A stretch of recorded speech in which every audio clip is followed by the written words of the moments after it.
صلى الله عليه وسلم كلمتان خفيفتان على اللسان ثقيلتان في الميزان حبيبتان إلى الرحمن سبحان الله وبحمده سبحان الله العظيم.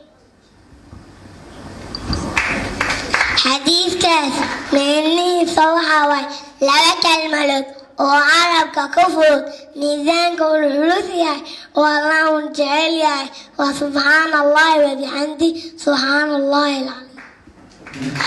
قال رسول الله صلى الله عليه وسلم من حسن الإسلام المرء تركه ما لا يعني.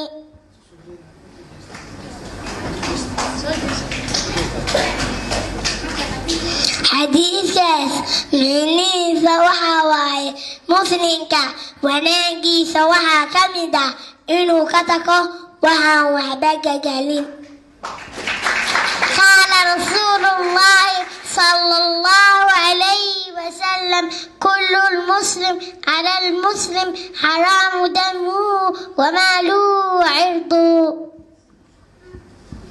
xadiidkaas micnihiisa waxaa waaye muslim kasta muslimiinta kale xaaraam ayuu ka yahay dhiigiisa maalkiisa sharaftiisa.